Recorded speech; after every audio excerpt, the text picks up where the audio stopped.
latest episode of Rich and Wibo present the Local Artist Show. Today's guest has been a journalist for nearly 25 years. Some of the newspapers she has worked for include the Litchfield Inquirer, the New Milford Times, the Waterbury Republican American, and the Register Citizen.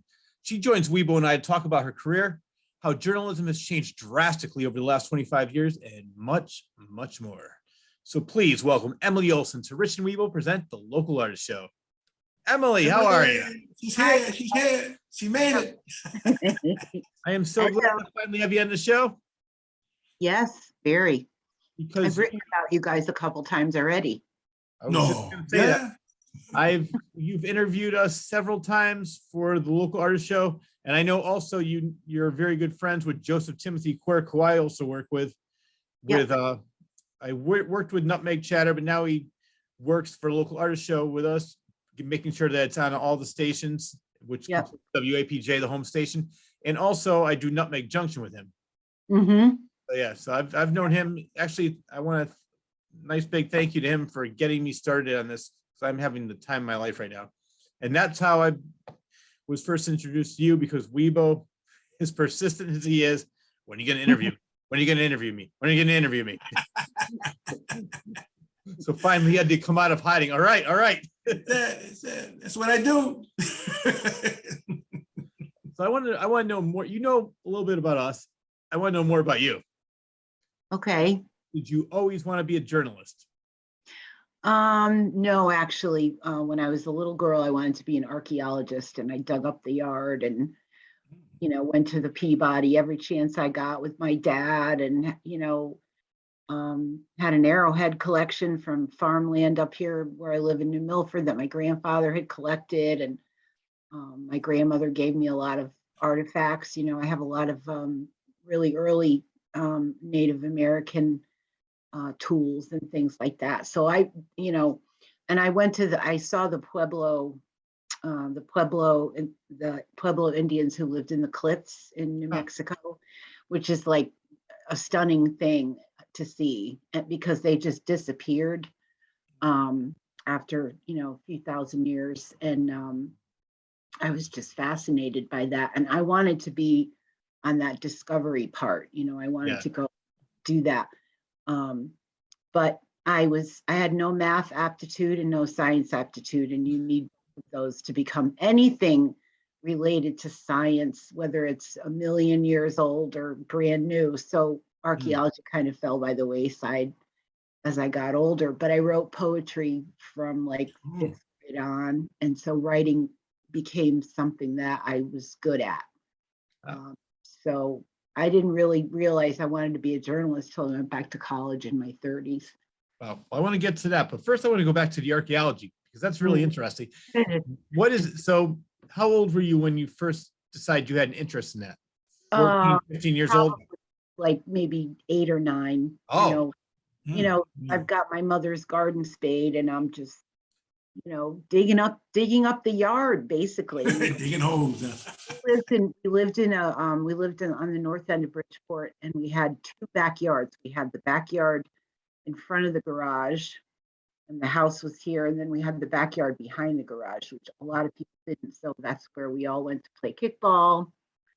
That's where it was nice and shady there, so all the kids would play in the backyard. So I started going back there and digging up the yard, and I couldn't go in the middle, but I'd go into the flower beds and I'd pull stuff out, and my mother was like, "What are you doing?" And I'd come in with all these little pieces of stone and things that I found. And I did find, the only thing I ever found, and I still have it somewhere, is a silver pencil sharpener, about this big. You just push the pencil in and turn it like that. And it was in the ground. It was not, it was old. And it was the only thing I ever found that was, but I mean, that was a banner day, finding that pencil sharpener. I brought it to my mom and my dad, and I thought, this is the beginning. This is it. I'm on my way with this little pencil. So that was very exciting for me, as like a 10-year-old or an 8-year-old, I just love the whole idea of looking at history and learning about it through bones and through, pieces of clay and pottery and all I never dug up the yard, but I grew up in Wolcott, which was all woods, and I love going in the woods, searching for things. And archaeology always interested me to read about or watch documentaries, but I never had the urge to want to be one. But one of my favorite stories regarding archaeology has to be the King Tut story, where Oh, yeah. you know this story, right? Mm. They were looking for him, and I think it was the son of one of the archaeologists was digging. They're like, "Can you please go over there? Just get out of my way." And he started digging and digging, and he's the one that found it. Yeah. I By love that accident story. almost, like just go over there, leave me alone. And then the next thing you know, the guy's jumping up and down, yelling and screaming, and they're all like, "What is wrong with him?" And he had made the discovery after all that. I love that story. I always wanted to go to the Museum of Natural History, and the first time I went there and saw the sarcophagus, oh my God, like it was just, my head exploded. Yeah, Boom. I love the Egyptian period. I love everything about it. There was a King Tut exhibit in New York City. Yeah, several I never years ago. see that. I loved it. And you know what? I'm looking at the things that they have from, I don't know how many years ago that was, but it's so meticulous. It's so well crafted. It's way better than anything that is made from 1985 to 2021. It's just that the quality was so, and they put so much work into it, and everything they did had so much meaning behind it. There's a reason why they did everything. I just find that whole period interesting. And right now at the Hartford Science Center, they have a mummy exhibit, which I went to. Oh, wow. If you haven't checked it out, unfortunately with that one, they won't allow you to take pictures, but it's going to be running for the next 2 or 3 years. And I want to go again. It's that interesting. And it's so hard to take everything in because there's so much to read, so much to see. When you get out of there, like, what did I just learn? So I definitely want to go back and I want to check it out again. Love to go. I'll go with you. All right. I will. I've never seen that. I'd All right, love well, to. We'll talk about that later. we will. We might have to do a story on it. Yeah. Speaking of that, we're working our way up to that. So 8 or 9, you want to be an archaeologist. You're going through school. Did you ever have any other aspirations before going to college and wanting to be a journalist? Well, there was a little period where I was a thespian. I was in freshman and sophomore year. I was in plays, musicals. So my freshman year we did cabaret at Central High School, and sophomore year we did the Pajama Game. If you know anything about either of those, they're great musicals for kids to do because there's a lot to remember. You have to kind of reinvent yourself and become a real character. The director, the theater teacher, who was also my English teacher when I was a senior in high school, Miss Hardy, was in the 80s and the 70s, that movie Chorus Line was very big. And one of the themes of that movie is that the guy who's choosing the people to perform in the show, he breaks them down. So he's sitting in the house in the dark, and they're up on the stage, and he's basically trying to make them realize how hard they're going to have to work to be in this show, right? Well, that's what Miss Hardy did to us. She did kind of the same thing. So, you got 15, 16, 17-year-old kids up there crying, because they're talking about why they want to have all the attention and why, she got very psychological, okay? But we put on awesome shows. I mean, if she told us all to go running off a cliff, we probably would have done it, because we were so devoted to her and this theatrical work. So I thought, wow, this is great. I could do this. Yeah. I could do this. I could do, you feel good about what you're doing, but my grades were so bad they were so, I mean, they were not great anyway, and I wasn't a great student back then. So my grades were so bad that my parents put the kibosh on any more plays after my sophomore year because I wasn't doing, I don't know how everybody else got through, but I was not able to multitask. So I failed. I was failing out, and that was the end of my aspirations to go into theater, Yeah. which was You know, probably the thing. because I love the fact that you had a teacher like that, because I think every school has at least one teacher that reminds me of Dead Poet Society. The teacher played by Robin Williams, where they're unorthodox, but they show you a different way of living. They show you to basically be independent, be yourself, think for yourself instead of just going by the textbook. And I had a couple teachers like that in high school, and I'm so grateful for that. And I still remember exactly what they said, and I still follow their principles, because there's always that one teacher that made you look at life just a little bit differently. And I'm so glad that at least they did that for you. And your mother sort of put the kibosh on that, but still, that's another story. You know what I think, though? I just want to say this before we get into it, is I think that one of the worst things that can happen is when they're making cuts to schools and they say, well, let's get rid of the arts. I think the arts are just as important as the schoolwork. I mean, you have to be grade-wise, you have to be good, but also, what's life without art? Yeah, I agree. I couldn't agree more. I mean, I don't know how to, I love that. I love every aspect of it. I'm not a painter or anything like that, but I admire what people can do to be creative like that. I'm not everything I make looks like, in my opinion, like I love ceramics, love doing the pottery wheel, they had a manual one at a summer camp I went to, and they had to drag me out of there. I just didn't want to, working that clay. Have you ever done that, Wibo? Like, I did a lot. Fun. It's fun to do that. And, nothing I made ever, everything kind of fell apart, but the experience. Literally. Yeah. I think I made a couple really nice beads. I think I was successful at making those. I didn't have the juice, but I had the enthusiasm, the aspiration. And I think that if you were in my house, my husband was quite an artist, and I have a lot of artwork on the walls. So, yeah. Who was his favorite artist? My husband's? Yes. I can't remember his name. The guy that did all the Conan fantasy paintings. I know who you're talking about. I can't think of his name. I definitely know the paintings and then what you're thinking about. But so I was just curious, because you said he's an artist. Does he put them in galleries? Yeah. He does? Frank Frazetta. Frank Frazetta. Yeah, that was Thank God for Google. Yeah, I know. I knew it was Frank, but I cheated. I'm sorry.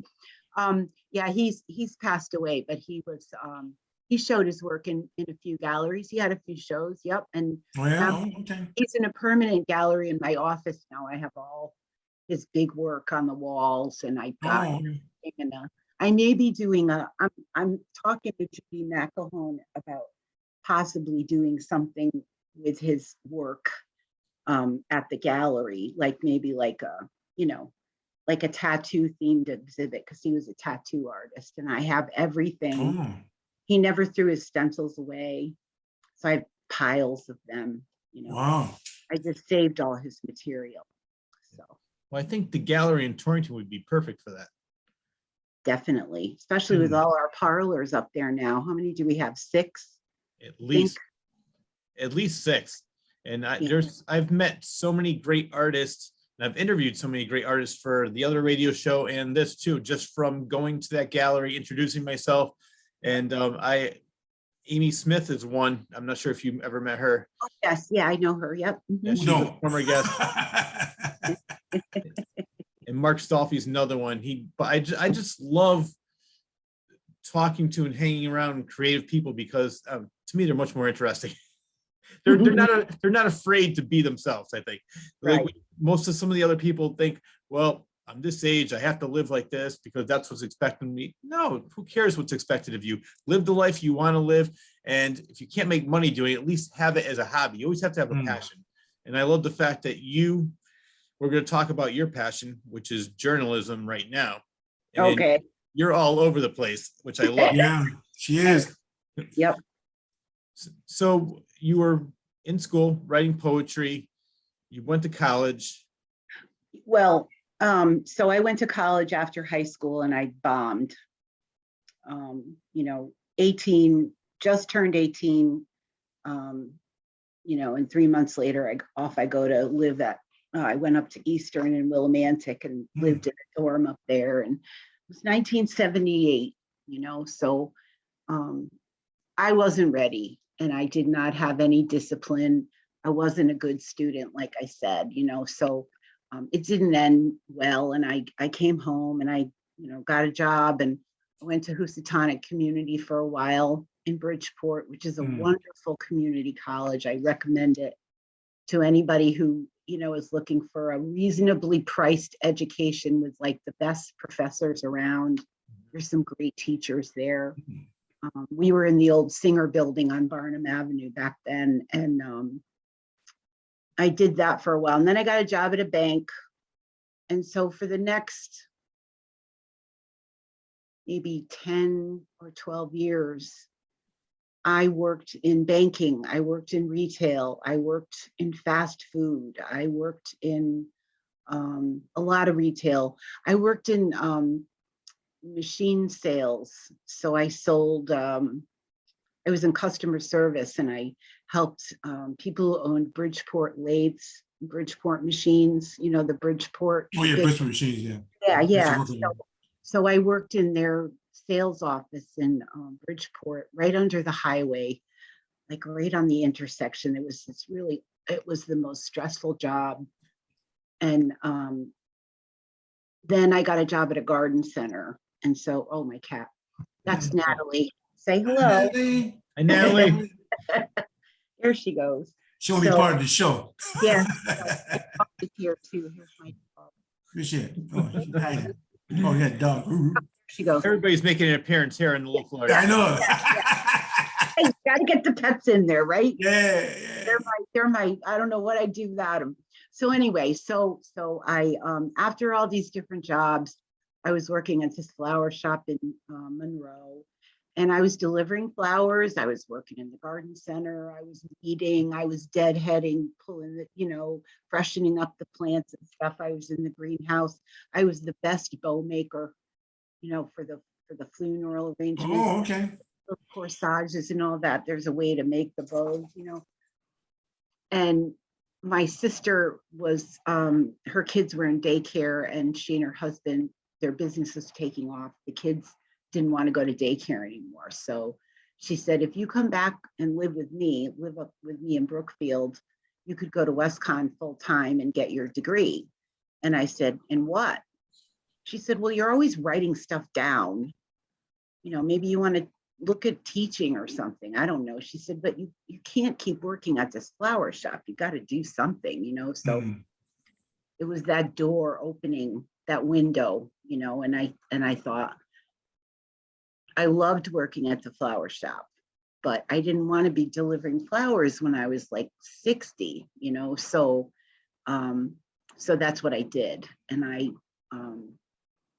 went back in 94 and I graduated in 98, graduated in 98. And the first semester, I had to learn how to use a computer. I had never used a computer before. And they were those giant IBMs. Yes. That go, Yeah. that sound like there's little hamsters inside. Yeah. When I tell you I was terrified, I was absolutely terrified. I'm sitting at the computer and I'm just shaking apart. And I'm going to quit school. I can't do it. I can't, And the professor who would become my mentor, Dr. John Briggs, he's an emeritus professor from WestCon now, writes books about chaos theory. Comes over to me and he says, what's wrong? And I said, I can't do this. He said, calm down, it'll be okay. I said, you just started, right? And I was what they called a non-trad. So I was a non-traditional age student. And so they probably had that happen 100 times a day where, you know, somebody in their 30s would be sitting in a room full of 18-year-olds going, oh my God, oh my God, oh my God, you know, just terrified, because it's very scary to go back to school. I had to take algebra. I had to get a tutor. Every day I'd go to the tutor because I couldn't remember anything, you know, so it was a very big deal for me to do that. Like it is for everybody, right? Like when you go back into the classroom as a college student, you're in charge. Everything is on you. You can't complain about anything because you're paying for it, and you've got to get as much as you can out of it. You can't just sit there and go, you know. Well, that's why I think, you know what I mean? Like you've got to put whatever you can into it, or you're not going to get it. Yeah, anything. That's why I think somebody, because you were approximately 34 years old this time, in your 30s. I think it's better when you're that age because you're a little bit more serious. When you're 18 years old, you're just moving out of your house probably for the first time. You're sowing your oats, you're feeling your freedom, and you don't really take school as seriously because you're thinking, I have my whole life ahead of me. When you're 34 years old, well, I've been through 12 jobs. I really don't want to go back.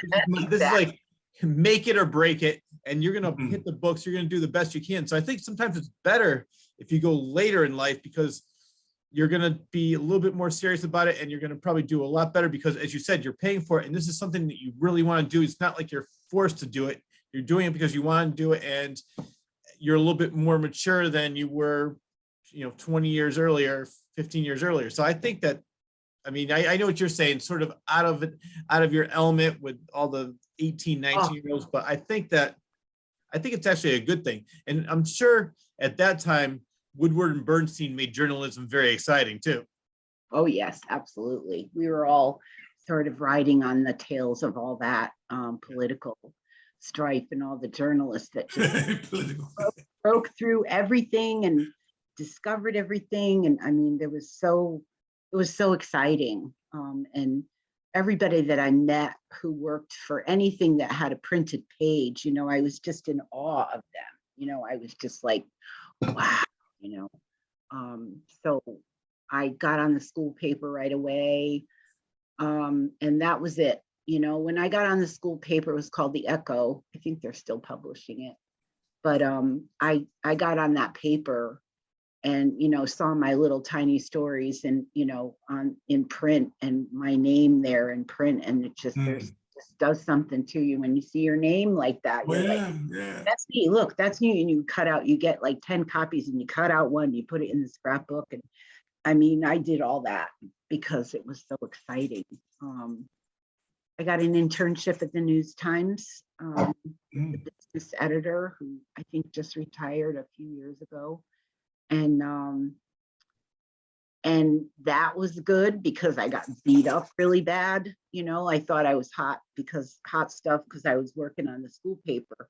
Then I go to a real newspaper and I very confidently, walk in there like I own the place. And I'm put in my place like right away. Again, an editor took me under her wing. She was a features editor and she did, her name was Lynn Hoddes, and she was amazing. She helped me so much just to get my feet on the ground and understand how things worked. But you know what, I like what you did though, because I was in radio for a while and I worked at many local stations, and one of the biggest stations I worked at was 106.9 WCCC in Hartford, which is now a Christian station. Oh yeah, The Rock, 106.9 WCCC. Rock. But the reason I bring that up was because one of my instructors at Connecticut School of Broadcasting said, turn on the radio. 90% of the people are horrible. He goes, but in radio, it's 90% attitude, 10% talent. And I like the fact you came in there thinking that you own the place, just because confidence sometimes will make you do things or that you would never do if you were not as confident. So I like the fact that you started off like that, because if you went in there a little more tepid, a little more like, I don't know if I could do this, you probably wouldn't be as courageous And luckily somebody took you under their wing and they were able to say, okay, let's channel that energy into something good. But I like the fact that you did go in there with that confidence, because people don't realize, who are not in the creative arts, confidence is a big part of anything you do. Well, in life it is too, but in the arts, if you're not confident in what you're doing, it's just, you're not going to do nearly as well as you can do. Well, it's like, not to pick on Weibo, but he can just break into a song like anytime. He doesn't always want to, but like if somebody said to you, oh, sing, sing, I heard it through the grapevine, just sing it right now, and he would bust it out. He would sing it because it's just something that he does. Let's hear it, Weibo. Let's hear it. Sing. Come on, Weibo. Come on. He's not going to do it now. Reach out and touch somebody's hand. Make this world a better place if you can. Reach out and touch somebody's hand. Yeehaw. Make this world a better place if you can. Oh, I think you just did, Weibo. You just did. I just got a chill right up my I enjoy it. Yeah. I have the chills, but I think it might be the flu. I'm not sure. Stay open there then. Weibo's great. Yep. He's become a good friend. We've been having, coffee together once in a while. Yeah. Catching up, and it's been wonderful. I feel With like that new restaurant, that was good. That new restaurant. Now, I took is this before or after the restraining order? Both. No, we went to Brinks. They have great coffee at Brinks.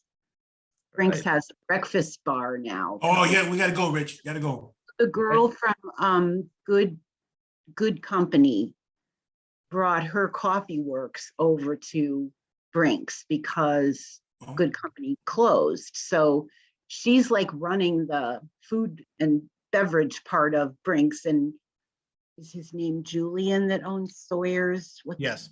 Yeah. So because Julian is running Brinks. So Julian does the bar and she does the coffee. And it's put over her like really high-end equipment into Brinks and just stepped that place up to a whole new, like it just made it more, I don't know why, because it's a great little bar, but it needed that. He wanted to be open more, and he knows people are going to well, somebody might come in for a 10 a.m. cocktail, but most people who come in the morning are going to say, do you have any coffee? Do you have a Danish, whatever? So he just decided to bring that in. And I think it's really helped his business a lot. Yeah. Well, it's perfect because at night they're getting drunk. In the morning, they're trying to get sober with the coffee. It's the perfect combination. Coffee time. Yeah, coffee time. My coffee.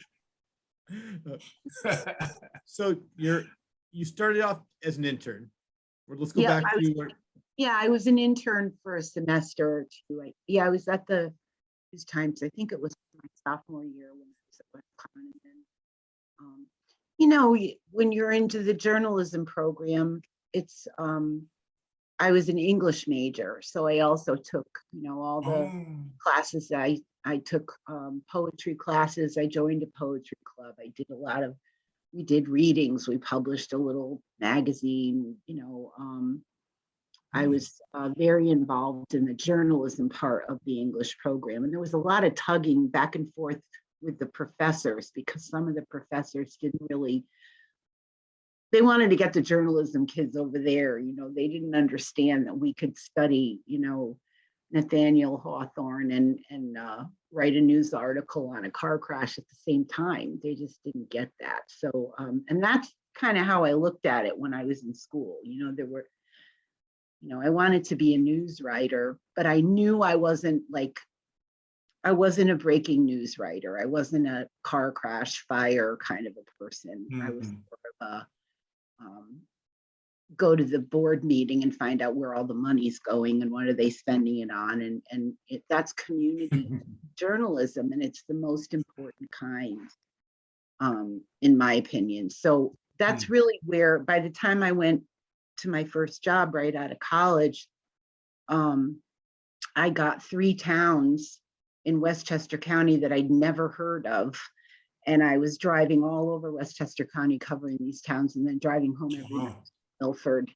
And it was very hard. It was a very old weekly called The Patent Trader.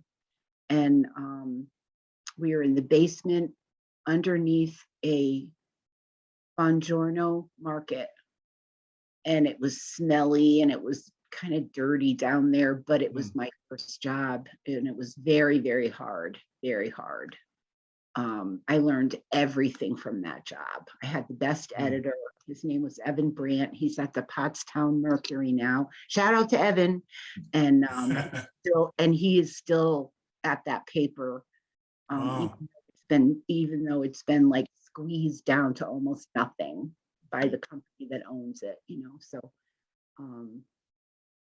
I just want to say too that I talk to people all the time everywhere about the state of journalism and the state of newspapers and what's happening to them, and it's so terrible, and it is, but news doesn't stop coming. And no. There are a lot of reporters like me out there that are still trying to find their way after being laid off, or how many feature writers do you really need? How many people are going to write about the same thing? So it's so important to keep covering the local news, even to keep a spotlight on where our money's going and how they're spending it. And they're doing a wonderful job. Most towns work really hard to spend the money properly, not every decision is perfect, but those are the kinds of things that you learn when you're starting out as a reporter. Where I came from, that's how you learn how to do your job, is you go and you just stick your nose in wherever they don't want it, find out what's happening. Be involved, Hi, hi, Mr. Police Chief. I'm the new reporter at the they would like to shut the door on you. Then they don't. They're very nice and they won't tell you anything. But everything's no comment. Yeah, they're just very, you have to build trust with people. You have to be consistent. You've got to keep showing up over and over again. That's how they learned, that's how a community learns to trust you. And I learned all that at that first job, that first weekly. Because you brought up a great point though, because local journalism is so important. So many people concentrate on national news, and there's so many things going on locally that nobody even pays attention, or most people just don't even really care. And I love people like you that are bringing attention, like you said, where the budget on this or what's going on here, or just even local places. We talked about several places right now, bringing attention to things that are going on right in their own neighborhood. So I love the fact that you're doing that, and you have been doing that for years. Thank you. Favorite, I gotta say really quick, my favorite journalist growing up, I'm 53, so growing up 60 Minutes, Mike Wallace. I loved that kind of journalism because it was exciting and it was fun and just like, all right, gotcha. It was sort of similar to Mike Boguslawski, who I'm in your corner. Yeah, your corner. So I love journalism like that, just as because it was entertaining, but I also enjoy just learning about things. I love reading, and just like you, I was not great in school, but I was always good in spelling and reading and English. And those three, I was great. And it's funny because I was severely shy growing up. I don't know what happened because it's not true anymore. But the only time I would ever feel comfortable is I would write stories and read them in front of the class. That was always my big thing. And I always enjoyed writing. I didn't get into journalism. I did write a book, but I've enjoyed that too. So I love the fact that you're keeping local journalism alive, where most of it is unfortunately going by the wayside with clickbaits. Yeah. Thanks. I also wanted to say, when I was in school, I got to be good friends with a couple of my professors because we were close in age, and I ended up publishing a short story collection, fiction stories that I wrote, and they wrote their stories, and We self-published it. Back then it was called First Light Books or something, you know, the little self-publishing companies were popping up everywhere because, you know, this was in the 90s when, in the early 2000s, when self-publishing was just starting out. And so we published our book and we even took our own photos for it. We took a picture of the four of us in the cemetery over in Monroe that's supposed to be haunted. Yeah, Stepney Cemetery. I've been there before. Yeah, Stephanie Wibo, when you go all the way down 25 toward Monroe. Bridgeport, and you turn onto 58, which would take you like to Reading and Westport and those towns down there. And there's this little church, little white church, beautiful little Baptist church, I think. And there's a cemetery next to it with headstones that go back to the 1600s. It's very old. And there's a ghost that supposedly lives in this cemetery, and she has been seen It's the white road. lady. The white lady. Yeah, and she's been seen like in the road, you know, people like come right up on her. Oh my God, I hit this woman. They call the police and there's nobody there. It was a ghost. So it's like a legend, you know. And Well, so we took pictures in the cemetery during the day. No night, huh? No. But they came out really creepy and kind of foggy. And my friends were convinced that we had spirits all around us. And, you know, but that's like, I mean, I've been published a million times now, but that book was pretty special. That was because I do love to write fiction too, so. Good. Well, I'm gonna have to check that. Where can people find that book? It's on Amazon. I don't know if it's going to be printed anymore. I was thinking of getting some more copies. I could lend you one of my copies if you really want to see it. I do. I would love to read that. I do have one funny story before we move on about that cemetery, because I used to be a fan of the Warrens. I became friends with them. Ed and Lorraine Warren. I love them. Yeah, Lorraine was the best. Mm-hmm. Yeah. So what happened was I used to go over to their house all the time and go through the museum in Monroe. And so they would take tours to Stepney Cemetery. And one time, my friends and I decided to go out. It was between 12 o'clock and 3 o'clock in the morning, because 12 o'clock is the witching hour, 3 o'clock is the devil's hour. I said, let's see if we can find something. So as we're going by, I see a cop driving by. And then I see him go around. So my friends and I are all hiding behind the tombstones. I see the flashlight. I know you're there. Just come out. So we popped our head above the tombstone. And he goes, what are you doing? I said, I'm looking for the white lady. He goes, you know how many wackos the Warren sent down? He goes, I've stayed up many nights looking for that lady. I never found her. But the cop was really cool, and he let us go. But yeah, the only thing I ever saw at the Stepney Cemetery were cops. Mm-hmm. It's all, you know, all legend. And Wibo, do you know who the Warrens are? No, I don't. Ed and Lorraine Warren were notorious Ghostbusters, really. She was a medium, so she communicated with spirits, and her husband was a devout Catholic and an exorcist. And they would go to people's homes who were having trouble with what they believed to be spirits in their home, bad spirits, evil spirits, poltergeists, all that stuff. And they would go and try to help these people. And a lot of times they would end up doing like a cleansing of the house to get rid of whatever was in there. Yeah. Often after they would leave, the people wouldn't have a problem anymore. So, you know, they did a lot of interesting work, and they lived in Monroe, and they had a museum on their property. And they were the nicest people. They were very, especially Lorraine, right? Rich, she was so, Definitely. you know, she was like this really dignified, beautiful older woman who had that sixth sense that some people think they have, you know. She was able to communicate with great. Wow. Wibo, you're going to remember this. If you know the movie The Conjuring, if you ever heard of the movie Annabelle, that's the Warrens. That's the Warrens. Based on the Warrens. Oh. The real Annabelle doll I have a picture of is really a Raggedy Ann doll. I have a picture of it. I actually slept over the real Conjuring house, the one that's in Massachusetts. No, sorry, Rhode Island. And I didn't feel anything. I stayed there twice, but it's just, I love the paranormal. I could talk, that'd be another whole conversation, just talking about the paranormal with you, because I've been going over there. I'm friends with the new owners who are trying to sell the house, but the Warrens I knew when they were just starting, like Ed never got a chance to see what became, because he was more, to me, the more the money man. He was always like more of the businessman. Lorraine, as you said, she would be sitting there talking, and then Ed would be, all right, guys, I got a burger on the grill. All right, look at the time. And Lorraine's ready. like, oh, Lorraine, you come back now, honey. You're great. Oh,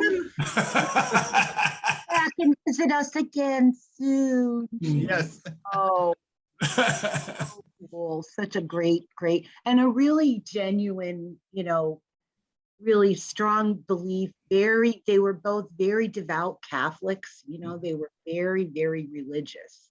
So I learned a lot from them, because I never made that connection of the religious side of spiritualism and all that. I never really thought about it that way. And they kind of opened my eyes. I was a little cynical before that, but I've never had an experience, but I think people do have them. So I'm not going to be, I would prefer to, err on the side of caution and say, I believe, what happened to you.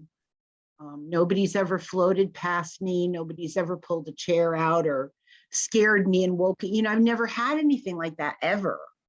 But that doesn't mean it doesn't exist. But like you said, we could talk about that all night. I'll say one last thing. I'm a skeptical believer.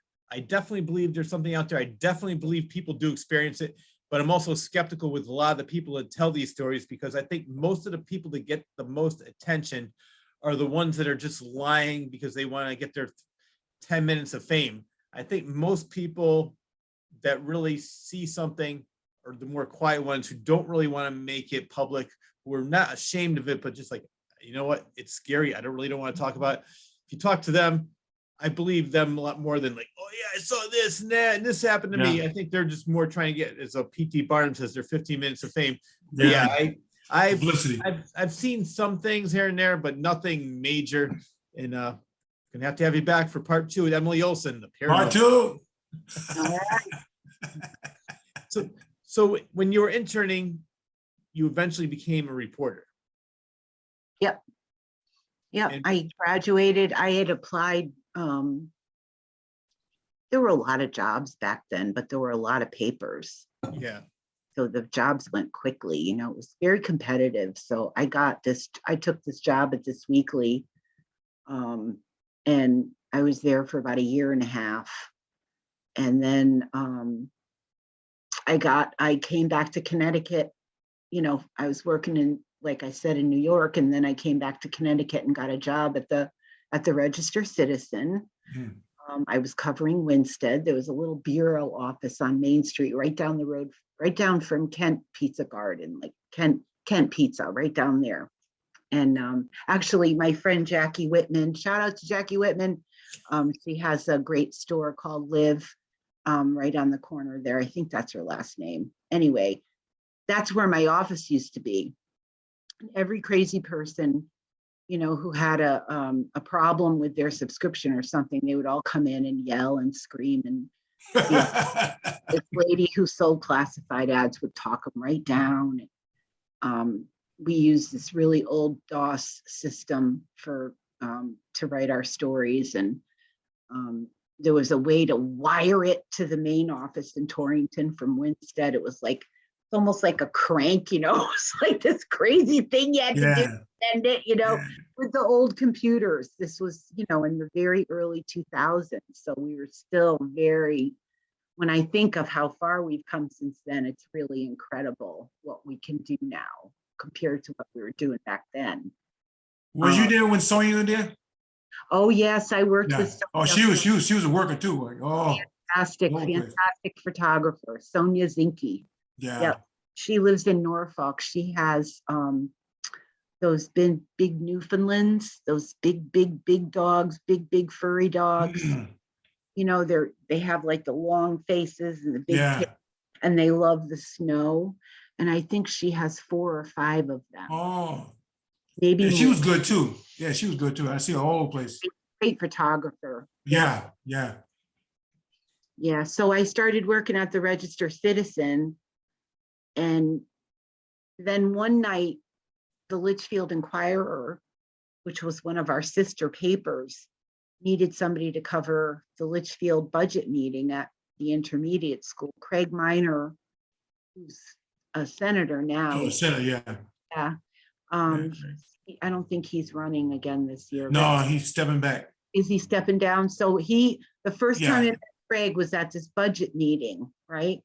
So I go right up on the stage of the school and I'm like, who's in charge here? And he goes, well, I guess I'm in charge. You know how he is, right? He's, you know how Craig is. He's a little sarcastic all the time, right? He's always got that smile. He says, and who might you be? You know?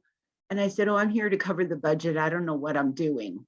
And he helped. I did. I just went up there. I said, I don't know anything. I've been working in New York for the past year and a half, and they don't do anything the way you guys do it here. So I had to learn the town meeting form of government. You know, I had to learn about charters. I had to learn all this stuff, like almost overnight. I had to figure all this out. And I did such a great job on the budget story that the editor of the Inquirer asked if they would transfer me over to her. Oh, wow. And so after just a few months in Torrington, I went over to the Litchfield Inquirer, and I was there until 2009. Now with Oh, wow. these papers, I know you mentioned there were a lot more papers. Yeah. Were you able to make a living just doing that? Yeah, I had an apartment. Wow. And I had gotten some gifts for graduation, and I got help, and I bought a condo. So yes, I did. But it was, you know, you could buy a condo back then for, you know, $60,000 or $70,000. You know, I was renting an apartment in New Milford for $450 a month, and that was high. I know. Then, you know, that was a lot. That was a lot for a little illegal 1-bedroom in the basement subterranean apartment, right? $450 a month. And the heat came from the steam pipes over the ceiling. Oh, yeah. Oh, okay. Heat in this place, and there was only Shoot you. one exit. A fire, I would have had to climb out. But that, you know, we're talking 20 years ago, more than 20 years Yeah. ago. So yes, I think my salary was between 18 and 20,000. I know. And Back yeah. then. Things cost a lot less back then. So everything was less expensive. So I mean, if you got an electric bill that was like over $100, it was like, oh my God. What happened? Food was less expensive, everything, gas, everything. So and you know, over those years that I was with the Inquirer, I then, you know, I started going down to the New Milford office more, and I became an editor. I was an editor for the group of weeklies that we had: New Milford, Kent, Bethel, Brookfield, Litchfield. We had all these weeklies. So I was the editor of those papers. Then we were sold, you know, like just things just started to change. And the biggest thing that happened first was that we stopped using film and we started using digital cameras. And that changed everything, because suddenly we could have our images, you know, ready to go. There was no finding the loop to look at the contact sheet for an hour to pick out a photo, right? Like you use, you know, you're like, you know, looking at the, you know. And so, and then the next thing that changed was we started using content management systems that had page building capabilities in them, so you could do them on the computer. And then you could print them from the computer. Before, they would print them and we would put them on a board. We'd roll them in wax and we'd put them on a board. And if there was a typo in the story, we'd find a tiny little A and we'd push it on there. It was all done by hand. You know what I mean? And then suddenly it just went like that. and all the things that we did by hand just started going away one at a time. And it was progress. The newspaper industry was pushing itself forward into the digital age. And we used to drive our pages from New Milford up to Torrington to the press up there at the Register Citizen. Because remember, we're all owned by the same big company that's just, making us smaller and smaller and buying more papers. And that was Housatonic Publications, am I right? We were owned by Journal Register Company, which, may strike terror in the hearts of people still today, because they were very destructive to newspapers, because they were in it for the money. I can say that now without any. There was a time when I was like, don't say it too loud. Yeah. Really, right? But now Yeah. they just wanted the money. So there's another company that's doing that now, not mine. I work for a wonderful company called Hearst, and they treat us really well. They really do. They treat us well. They respect us as journalists. So You should. Now, as a journalist, did you ever cover people of note in the area? Did you ever cover Ralph Nader? yes, I talk to him periodically. Yes, I have covered him when he opened the Tort Museum. That was a big one, but he writes a column that he's written forever.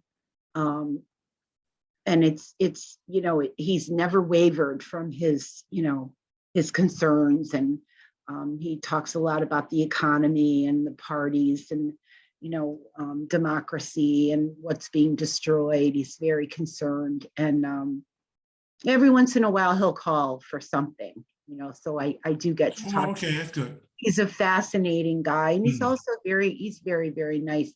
After his I think it was his niece who was killed in a plane crash over in Southeast Asia, I think. He went forward with working on, his concerns about airplane safety, because remember, he's a consumer advocate. So something like that would really, make him stand up and take notice that this plane crash. Well, he came out with a documentary, they came out with a documentary book called An Unreasonable Man back, I don't know, maybe it was like 20 years ago, 15 years ago. And I met him at Real Artways when they were doing a premiere of that. Yeah. Yes. But I got a chance to talk to him. He's such a great guy. And I did not realize, I think the best thing that could have ever happened was that he never, ever became president. I'll tell you why, because he's doing so much more good for people not being president. And then, perfect example, people who don't know this, because of him, we have seatbelts in cars.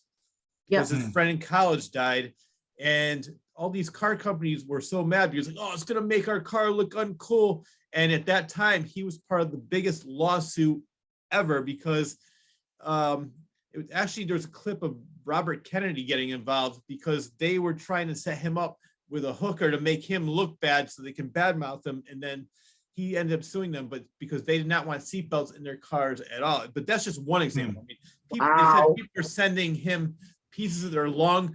My doctor says I have cancer. I think he's a liar. What do you think? He says, I'm opening up my mail. I see a piece of a woman's lung in the envelope. So he has done so much for people. And if you don't know that, the documentary is called An Unreasonable Man. It came out years ago. It's really worth the watch. And if you ever have a chance to meet him, because I know he lives in the Connecticut area, he's a great guy. I would love to get him on the show. I would love to talk to him, because I can go on for hours.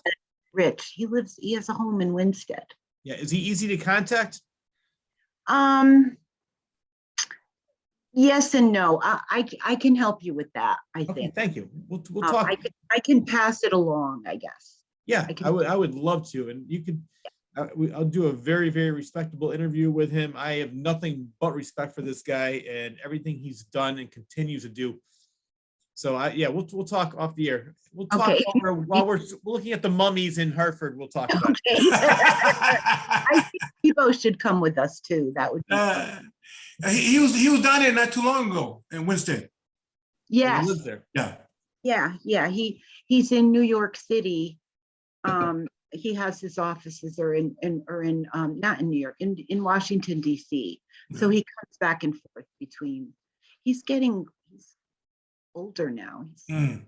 getting up there now. So I He's like still it. fighting. He's still fighting, everybody. He's still fighting. Oh yeah, he's always got something. He's always got something to you know, make a point about. He's Yeah. fascinating, man. Yeah, I agree. Well, Other definitely. well-known people, I mean, I'm trying to think, you know, that this is the problem. I should have written some down before I started, because I'm trying to think of some of the best people I ever interviewed. Rich Sears, you know, Rich. Here, Wibo Bowles, Oh no. Battle. Darlene's got another art show coming. Yeah, yeah. I think a couple weeks, right? On Tuesday night. It's opening at 5 o'clock at the Annex Gallery. Yeah. For everybody here watching this show, every time somebody name drops, have a drink. I'm just trying to help my friends. No, you know, I love this because, and I was telling Wibo the same thing. I love doing this show because I have met so many great people who I never even knew existed. I would never even know they exist, and all the great work they do. So yeah, I love the fact that you're doing this, and Wibo asked me to be a part of this show. So no, just I just thought of somebody. Gary Berghoff. oh yeah, MASH radar. I met him too. In Cheshire. And he was living in Riverton at the time. And he had a show at Pat Steyer's gallery on West Street in Litchfield. He had a show there, and he paints animals and you know, really beautiful paintings. And he loves his animals, and you know, and he wanted to just talk about his art, you know. And I mean, the man he's an amazing person. He's very, you know, he's done vaudeville, and he does so much entertaining. I don't know how much he's doing now, but back then he was still pretty busy. He was doing a lot of work with Seven Angels Theater and Waterbury, and hometown. yeah, very much a hometown guy, definitely. So Yeah, me too. That's my town. that was a really fun interview. And he was so nice, you know. And then he called me to check to see when the story was running, and just to have him call. Hi, Emily, this is Gary. I'm like, Gary who? I know. I said never call me here again. I know. I told you stop calling me. No, he was, you know, so that was very exciting. You were surprised, huh? Well, yeah, because you never know what they're going to be like. I mean, I've talked to, like, Joan Rivers was a pretty regular star sighting in New Milford, because we were across the street. Our office was across the street from a bookstore where she took her kids, the Book Nook. She took her grandkids there. Every time she came to stay in Washington, she would come to New Milford and shop. You know? So I'm not going to imitate her, I promise.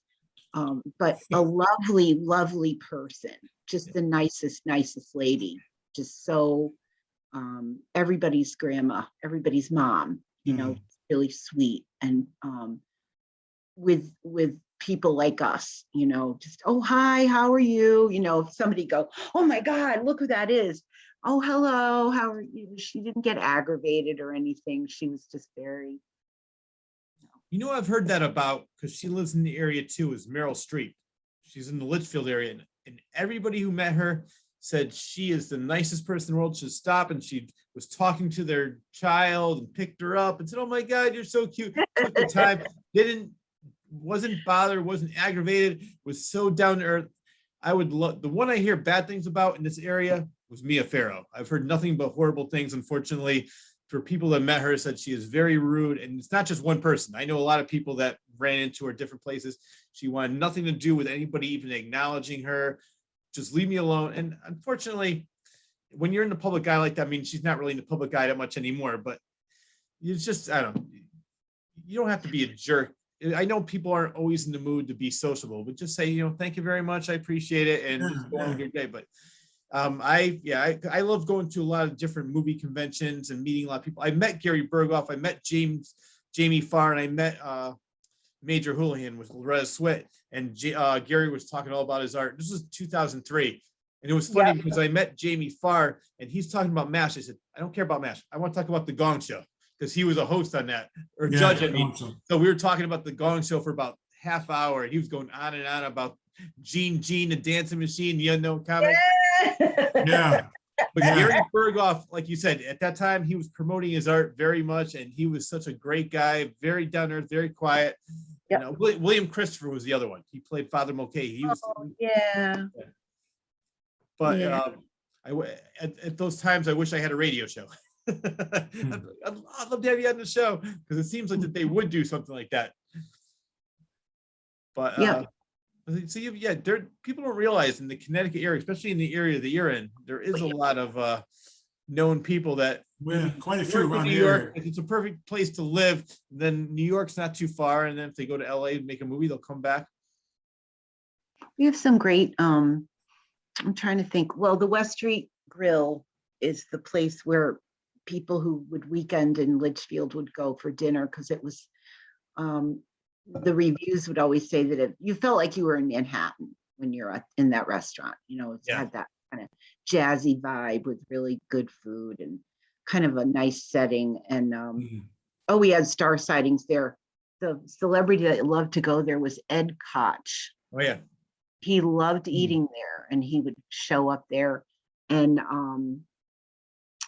my favorite star sighting, I have to say, was Peter Gallagher in the line at the coffee house. And I mean, I just love that guy. Love him. My favorite movie is The Idolmaker with him. Yeah, mine is While You Were Sleeping. Yes, With, that's a good movie. Yeah, I love that movie. But if you haven't seen The Idolmaker, it stars him, Ray Sharkey, and it stars I can't remember his name, but he was big time in The Sopranos. I can't remember his name right now, but he played Ray Sharkey's best friend in the movie. I'm not sure if you saw that, The Idolmaker. I did not for a long time though. Okay, I don't. Okay, but it came out in 1980, so it's been a long time since I'll tell you why I like him, because he has black hair and blue eyes. And that's a wonderful combination when you're very tall and handsome. So I'm standing in line at the coffee place, and there's this lady in front of me who's taking way too long, and I have to be in work, and I'm waiting and waiting. And, you know, like when you're in line like that, you know, I try not to sigh. I try to keep my body language to a minimum, you know. So I just kind of turned my head to roll my eyes at the guy behind me, and it was him. And I said, I guess she doesn't know what she wants. And he goes, well, we all have to make decisions, or something like that. So then, you know, you get your coffee. And so I turn around, you know, I turn it back to face the counter. I'm like, oh my God.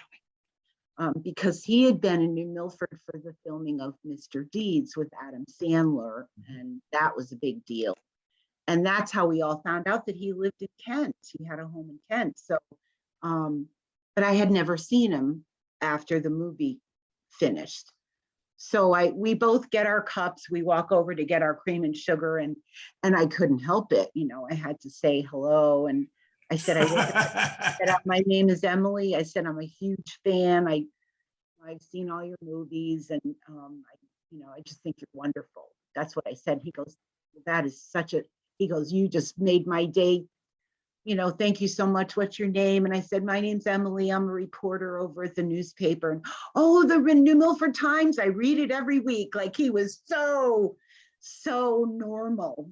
He was such a normal, friendly guy. And he gave me that beautiful smile. And okay, well, looks like I'm the only one here. We're talking to Emily Olson, Wibo. I don't know if they both had strokes. But they forget. They can't forget who's paying their salary. Yeah, the fans is paying their salary. That's right. You're right. Yep. Well, you know what I like about him too, because I mentioned this movie several times, but in the movie he is the young waiter, and they make him a rock star. In real life, he was a dancer, and it was funny because they are singer. And really, yeah. and he didn't, what happened was the guy that was the real singer, it was supposed to be the rock star in the movie, didn't sing anything on his own because he didn't know how to sing. In the movie, Peter Gallagher did all his own vocals because I guess he grew up in a family that sang all the time.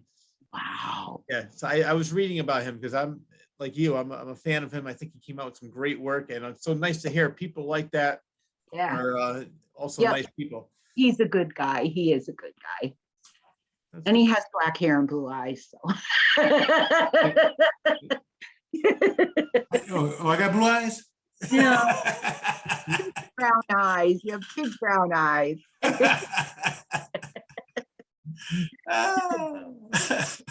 Well, you were talking about all your different jobs. One of the other jobs that you worked at, which I grew up in Wolcott, and the big paper there was the Waterbury Republican American. What got you to that point? So I was, I have to think about this for a minute. I didn't work there for very long. I was working at the New Milford Times, and there was an opening at one of the bureaus, the Southbury Bureau. And there was an opening for a Middlebury Region 15 reporter. So you cover the school district and the town. And it was a little more money, you know, and it was a change, you know, it was a different job. And I was an editor for the Housatonic group, but I'm a reporter at heart. That's what that's what I've always done. So I thought, oh, I can do this, you know. So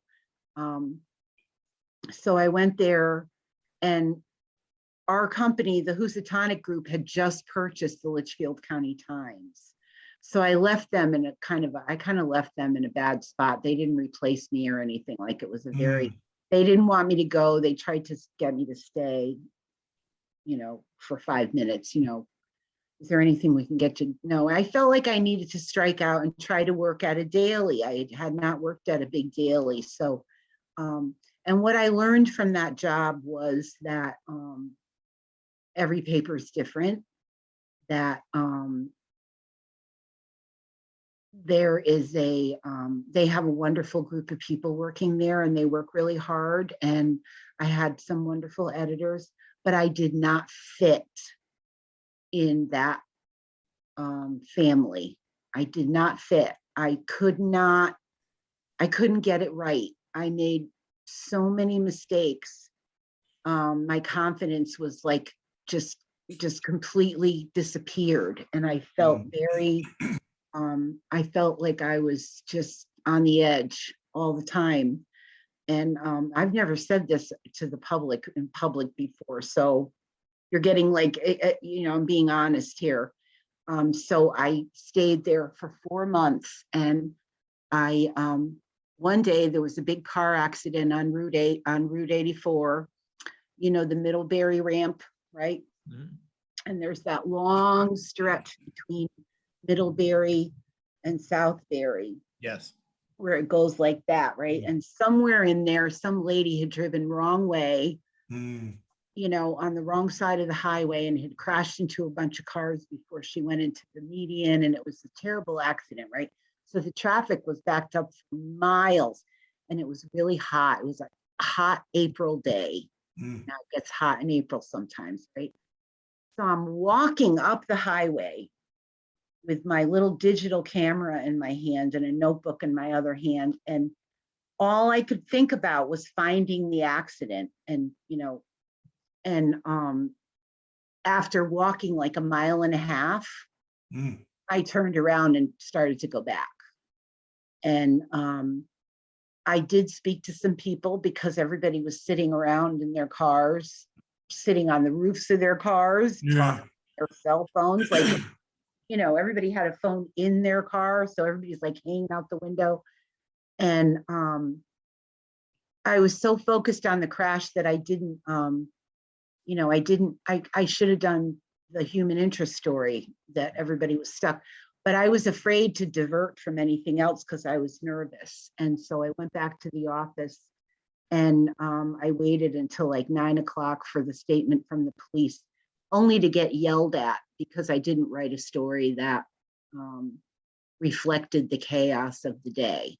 So that was sort of the clincher for me. You know, I thought I'm just not, this is just not right. This isn't working. And I called my editor at the old, you know, the Housatonic, and I said, I was wondering if I could come in and talk to you. And I didn't even finish the sentence. And he goes, do you want to come back? When do you want to come back? Did you have your notice? Are you available now? When do you want to come back? When do you want to, you know, like they hadn't replaced me and I was missed. Good. It's nice So to be in a place you're appreciated and getting along with people where you work. I is so went important. back to that job with a new appreciation Yes. for being part of a group of people with the same Mentality. Yeah. focus and the same Drive. attitude Yeah. and the same kind of drive. And so, you know, I tried it, and you know, I compete with them with the Waterbury paper, but these days I don't, because it's just me. You know, I don't compete with them anymore because it's just me now. I can't compete against Bruno, Kurt, Jim, Lance, you know, and Bridget. There's four people covering the area that I'm covering. Well, even that paper got much smaller because when in the 80s, maybe even 90s, so I'm not sure when it stopped, used to be the Waterbury Republican in the morning and the Waterbury American in the afternoon.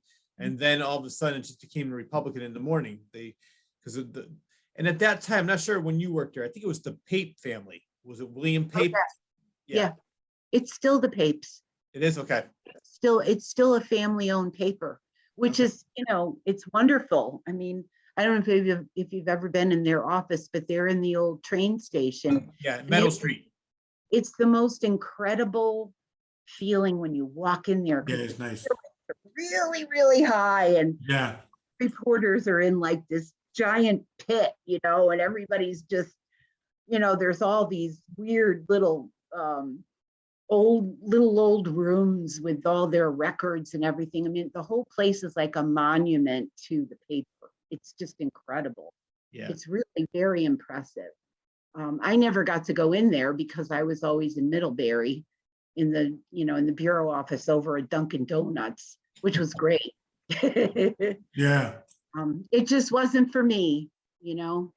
I had a lot of, I had to forgive myself for, you know, not working out. I felt like there was something wrong with me, but you know, I went back to the other job and everybody was so glad. And I thought, well, now I know where I belong. And I'm home. I'm home. I was. I've been with that iteration of that company, you know, ever since, you know, because we're all owned by the same groups. So what year was that? That was at the Republican. That was in 2001. Okay. Yeah. Yep. So let's fast forward a couple of years, because you were working for a while at the other paper, and then in 2009, what happened? In 2009, the company that owned us decided to shut down all the weeklies and just have the New Milford Times, which was the big weekly. But they shut down the Inquirer, the Kent Good Times Dispatch, the Brookfield Journal, and the Bethel Beacon. And so there were a couple people left, but I got laid off. I put the paper to bed, and then I was called into the room, and I got a little severance, and I got laid off. And I was very upset. I was really, I couldn't believe it, because I'd seen, you know, they do this thing when people leave, they escort you out when you get laid off. They make you walk out, right? And every place do that. I've seen that happen, but I'd never experienced it myself. And I was really, it was really awful. I cried. I was like, I mean, I'm not ashamed to say it now, but I really embarrassed myself. I was like, oh no, you can't do this to me, you know? So, and I was teaching at the time. I was teaching at WestCon part-time. Oh, okay. Yeah. You were an adjunct professor. What is that? Adjunct professor. Oh, just a part-time, non-tenured, you know, per diem, basically. So they hire you for the semester. And, you know, each semester you wait to see if you were given a class, you wait to see what they're, depending on how many courses they have. So the full-time tenured professors are supplemented by adjuncts, and that's what I was. So I taught journalism, I taught taught news writing. I did that for a little while, and that ended. But fortunately, I got my job. I was rehired at the Register Citizen. I went back to the Register Citizen and started working, the second shift, work until midnight on deadline and building pages. I wasn't writing at all, but it was like I started the engine again, and I did kind of the beginner's job for a while, and then I was able to move back into the writing area of the job. So well, I think the most important thing is to get your foot in the door. So I'm glad you did that, because maybe you weren't doing exactly what you wanted to be doing at that time, but at least you got your foot in the door. So when something did come up, like it did for you, I got back in, and I just, whenever anybody said, "Are you interested in that?" Yes. Okay. Yep. Yeah, I can do that. Because I didn't want to, I didn't want to stop my career. I wanted to just keep going and see where it would take me. So getting laid off isn't fun, but I guess we've all experienced it at some point in our lives, right? You've done a great job too. Well, I think it makes you appreciate what you had. So when you do get that next job, like with the Republican American, going back to the other paper, saying, I am so glad I'm back, and they have a newfound appreciation. So sometimes it's a good thing. At the time, you're not thinking like that. But I got laid off from radio so many times. Because it's funny because I got into radio. I started in 92. I went through 97. And at that time, it wasn't satellite radio. This was before satellite. It was the bigger stations like Xfinity Broadcasting were buying all the smaller stations. And they were just having people at the local stations board tech while they aired the bigger names. Like at that time was Imus, Tom Likas, G. Gordon Liddy. Trying to think of some of the other talk show hosts they had. Howard Stern was just becoming big at that time. But I went on a cruise with the station The Whale, which is 102.9, the old WDRC. And I was talking to some of the DJs, and I was laughing when they said, "Oh man, you were in radio when it was fun." And I said, when I got into radio in 92, they told me, "Oh, you missed the good years. It's no longer fun." Now they think what I was doing was fun because radio is so bad. Basically, they tape at least 3 to 4 shows a day sometimes, so they don't have to pay them for the full week. And you really don't have any live DJs like they did in the past. So newspapers, and there's a lot of parallels from what you're telling me, what I went through too. So I understand exactly what you went through.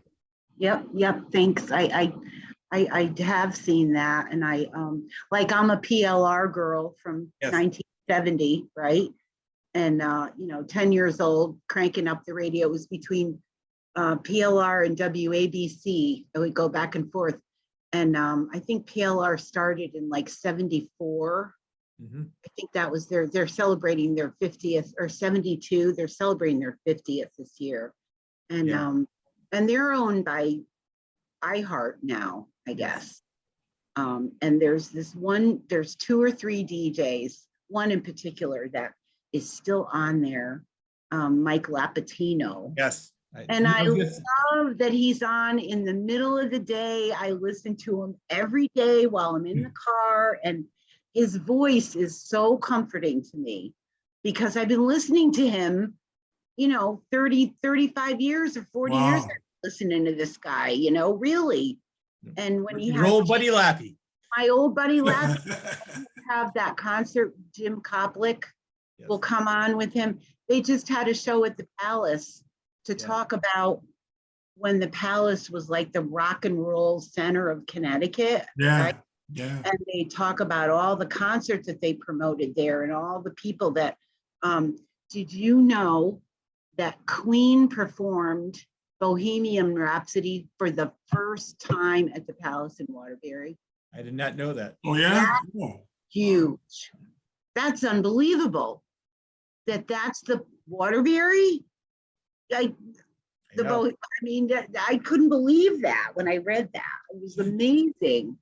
It's a lot better noted with that than it is with Milli Vanilli messing up at Lake Compounds with the lip syncing. Yeah. I like that Connecticut music rock story more than the Milli Vanilli story. Much happier ending. Yeah, it was a happy ending. Yep. No, I can say I've met Mike Lapitino many times when I was in radio. He is exactly how he sounds on the air. The nicest guy, so down there. I go to a lot of the horror movie conventions. Now they're more of like the WK or Cincinnati. It's more of the growing up in the 70s stars that I like watching. MASH, actually, Yeah, Gene Bars will be the next one. It's called Chiller. Back then it was called Fangoria. And Mike is looking for a picture. Yeah. I went to a chiller once. Yep. Yeah, so Yep. Mike was saying, Rich, man, I want to go. We got to go. I mean, he was so serious. He was, next time you go, let me know. He is just like he is. And you know what? I want to air my grievances about that station because he used to be the program director. He's the nicest guy in the world, the wig master. And they laid him off. I have no idea why, probably because he was making too much money. But that guy, along with Lapitino, make that station. Those Yep, two, I agree. I mean, Chaz, it was funny because I knew Chaz when he was the overnight guy back in the 90s. And then when Smith and Barber left, they brought Chaz on. But to me, Lapitino and the wig master, I loved Friday afternoons. You gotta get it. So yeah, I mean, unfortunately, it's not really, as we talked about in radio anyway, there's not really a lot of local DJs that besides Lapitino that really I want to listen to all the time and say, oh boy, he's going to be on from 3 to 7. I got to listen to this guy. I don't even know who's on the radio and I don't even care anymore. It's sad.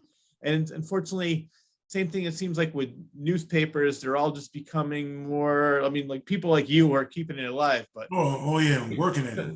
A lot of people, that's what I want to talk about now because it's a nice segue because you've been doing journalism nearly 25 years. We talked a little bit about the changes, but it seems like over the last 5 to 7, maybe even 10 years, it's changed drastically. Do you find that that's the case? Yeah, absolutely. I talked before about, how, the photography, the photographs, the way we were taking photographs was the first really big thing to change. And then, we go through these periods where like when Twitter got really big in the beginning, they wanted us to go to a meeting and tweet from the meeting what's going on and have it go live on the website so that everybody can follow the tweets, and there was just tweeting everybody's all obsessed with tweeting and let's tweet. And what kind of story are we going to write? Oh, don't worry about the story will write itself. That was sort of this idea where, all those buzzwords and all those catchphrases and everything that, I think media in general was trying to grab onto, in like 2010, 2012. We were just trying to see what was going to stick. What were people going to hang on to? What were they going to use that we were providing? Right? How are they going to accept our news? How are they going to read our news? Are they going to read it on Twitter? Were they going to buy the paper still? Were they going to read it on our website? Were they going to go on our Facebook page and click on the link and follow it that way? Like there are so many opportunities to tell the same story. And so I think, in my opinion, this is just my opinion, it was too much. I think newspapers, everybody had to have a website, but they were all free. Yeah. And then, 5 years ago or so, everybody started putting a paywall on their websites and their customers revolted and said, why should I pay for it when I'm getting it, when I've been getting it for free all this time?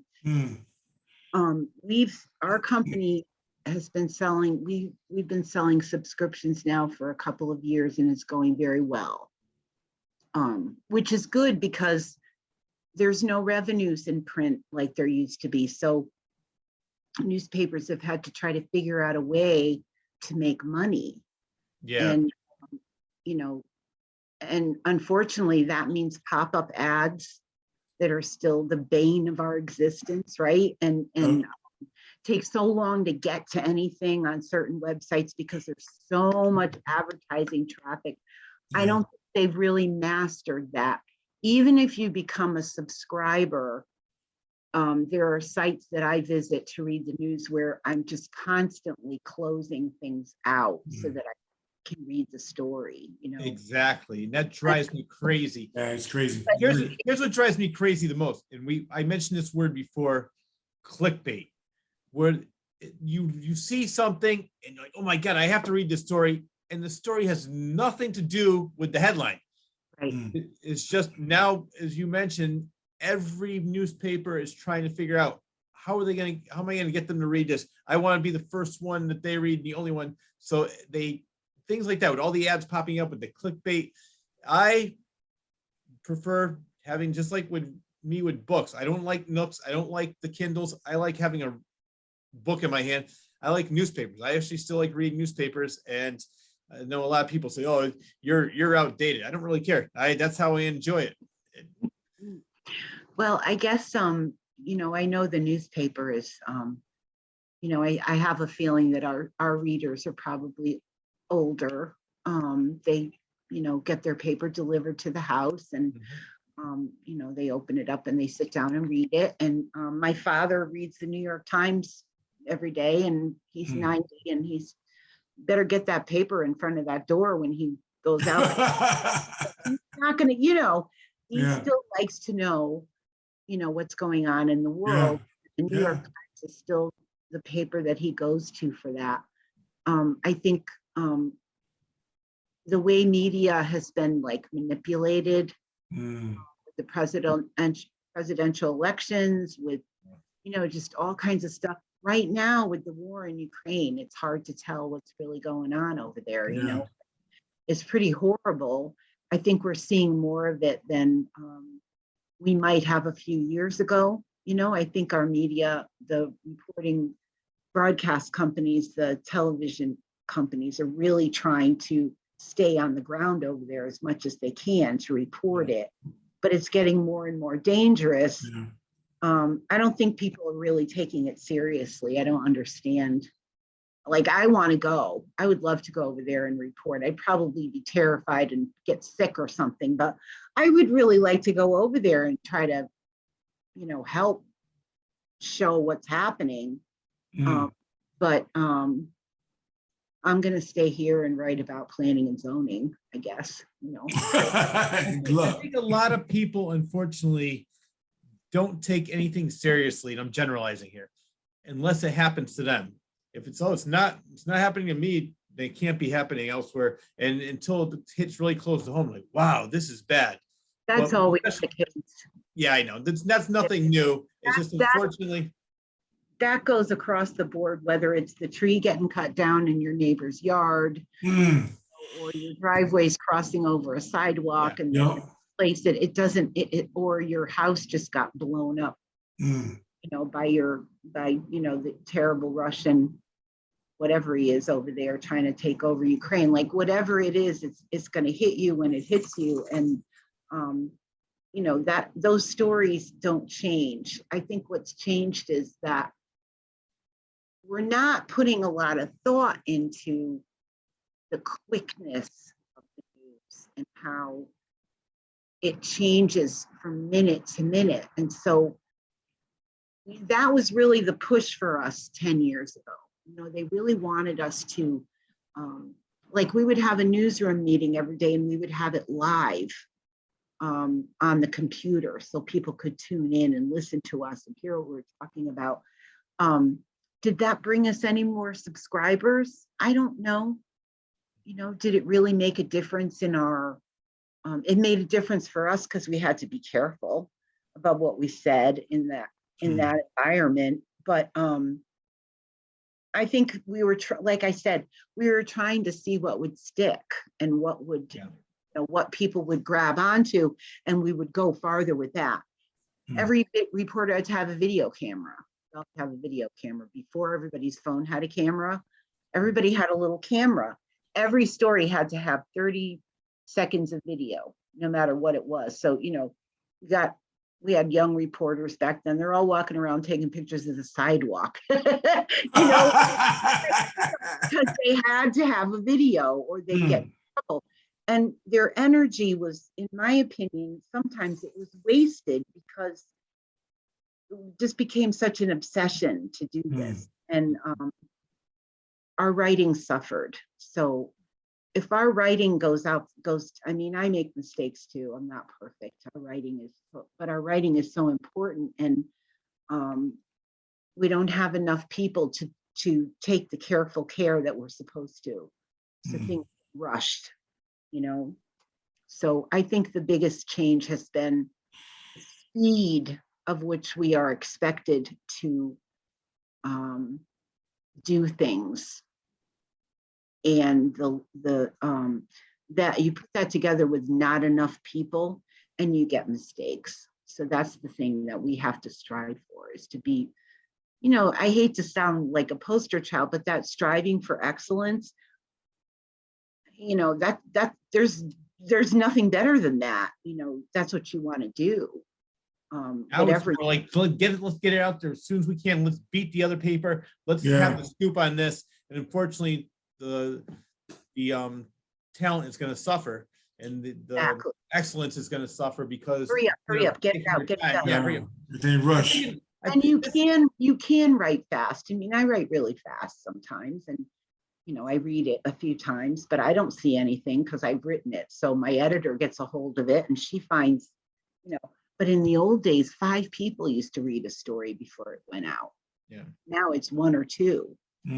I think another thing that has changed, even though it's not anything new, because during the Revolutionary War period, I mean, there was a lot of opinions put in newspapers, but since 2016, 2017, a lot more people are putting their opinions instead of just reporting the facts. They're gonna put it in a way that whatever side, I'm using politics for this one, they're gonna however they weigh politically, they're gonna make the other side look good and the other side look bad, instead of just reporting the facts of this is what really happened. Instead, they're gonna put their slant on it and say, well, this is bad because of this, and then you look at another newspaper or another news station. Well, no, this is great because of this. And wait, it's the same thing that happened. But how come there's 2 different opinions on the same story? So I'm going to use Walter Cronkite as an example. He was the guy that just went on there. Hello, good evening. This is the news. And that was it. He reported the news. And hey, that was my first Walter Cronkite impression. That was very good. Thank you. But it's just, unfortunately, every newspaper should have an opinion section. Don't make that the front page where people think they're reading the news and they're quoting things saying, this is what it is. No, you're just reading some guy's opinion. But I think that's another big thing that's happening now. We do have opinion pages, but exactly. The editorial page is where that needs to be confined to. And we have an editorial page, but you know, the average person, when they look at the newspaper, they read the headlines. They might they'll read the caption under the photo. And they might read the first 1 or 2 sentences of the lead of the story, if they unfold the paper, right? So in those few seconds of this glance type of thing, you've got to figure out a way to get them to read more of the story. And you know, if they read your headlines and the headlines are misleading, you know, they're either going to read the story thinking it's about something else, or to read the story and get really mad and get, you know, and so it's so important. That front page is just the most important part of the paper, because it might be the only thing that person reads till they get home, and nobody's reading them now. Yeah. Really. A lot of people are just not reading the paper. So, you know, we slave over the headlines, and there's a way to write headlines for web that's very different from print. Like, it's a totally different mindset. You have to think of words that they're called search engine friendly words, SEO, search engine something. And those are they're like, you know, they pick up other stories. So when you do a search, all these stories will come up with those tag words, you know. Yeah. It's very scientific the way they do it. So I can't do it. I can't, because I'm afraid. No, but the websites, they're trying to draw you to the website to read their news, and we're still trying to do it with print too, and it's very challenging. I can't tell you the comments sometimes, this is old news. I read about this morning. Well, I did my best, but I mean, I can't, so it's people's expectations of what news is. Yeah. People's understanding of what news is very different now. Exactly. It used to be the fourth estate. People used to really, it was like whatever we said it was gospel. And that is not true anymore. And I think that's okay. But where are people getting their information from? And is it really the right information? Is it true? What they're reading, that really worries me, Yeah.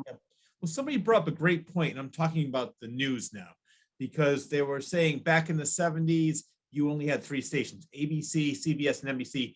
Yep. So the next day at the water cooler, everybody watched the same 3 stations, and they had the same brain thought of what was going on, and they all saw the same news. Now there's 40 news stations and 40 different facts on the same story, so everybody has their own opinion. Now it's like, no, you're wrong, no, you're lying, no, you don't know what you're talking about. But back then you only had those 3 stations, and everybody was like, oh yeah, that happened, you heard about this, and you discuss it. It was a lot more civil, because it wasn't like, no, you're reading the wrong news, you don't know what you're talking about. It's just become so and I think for the most part, the media loves polarizing people, because it gets more people to, because I always say, people love conflict. They don't want to be involved in it, but they love watching it and they love reading it. When you hear a story like, oh, he saved the dog out of a tree, or a cat out of a tree, that's boring. What about this fire that killed 12 people? People more read that, like the rubberneckers looking at the accident. Unfortunately, and I think newspapers and news know that, and they'd rather have the polarizing story to get people talking, instead of like, oh yes, everything is great in the world. Yeah, I just wrote a story about the little moose that's up in Winstead. Have you heard about that? Oh yeah, I heard about that. Yeah, the moose that she's at the sewer plant. She's on the property of the sewer plant, and I guess she's expecting. So that's why she's staying there, because she's pregnant and she's going to probably have a calf pretty soon. And so they're trying to get people to just leave her alone. Yeah. There's woods behind there, and she's hanging out back there until she has a baby. And she's not that old either. She's a young cow, right? So, or sow moose, whatever they call them. But that story is so popular. I mean, people are just reading it and sharing it all over the place because it's an animal. So there's something about animal stories. And I can attest, I follow a ton of animal pages on my Facebook feed, corgi pages and, cat pages and stuff. So anything with an animal really gets people going. They really get excited about it. It has to do with an animal. But you never know what's going to get people going. What kind of story?